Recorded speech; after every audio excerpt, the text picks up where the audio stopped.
अरे कभी तो तुम्हारे आंगन में गूंजेंगे मेरे भी गीत। जब रात की तन्हाई में तुम अकेली सोगी और जब मेरी याद आएगी तो फूट फूट कर। चढ़ल प्यार के नशा मिटाई देल सफा, चढ़ल प्यार के नशा मिटाई देल सफा। काम ऐसन कर गई एगो लड़की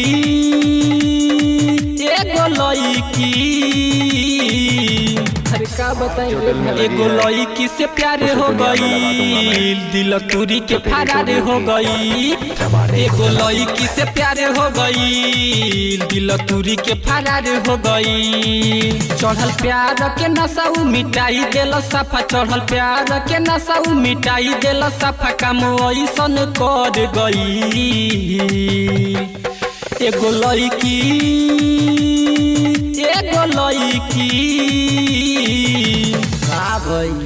एगो लड़की से प्यार हो गई, दिल तुरी के फरार हो गई।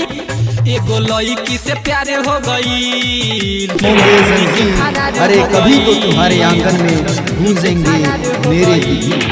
जब रात की तन्हाई में तुम अकेली सोगी और जब मेरी याद आएगी तो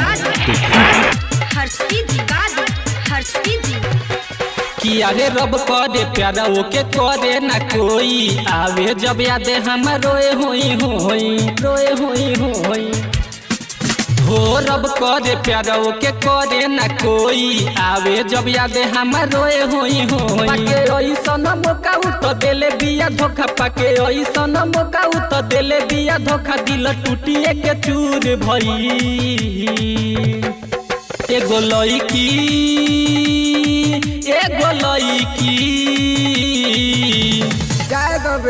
एगो लड़की से प्यार हो गई, दिल तुरी के फरार हो गई।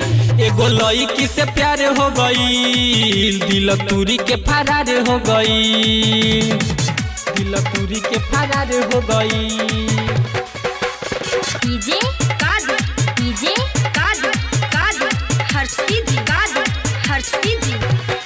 कि अरे बाबू सोना कही हमके बोलावे, राइटर धनेश से रोज बतियावे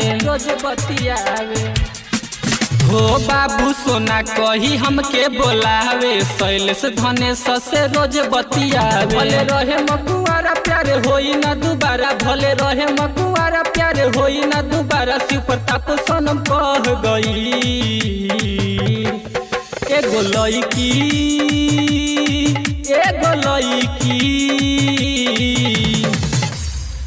एगो लड़की से प्यार हो गई, दिल तुरी के फरार हो गई।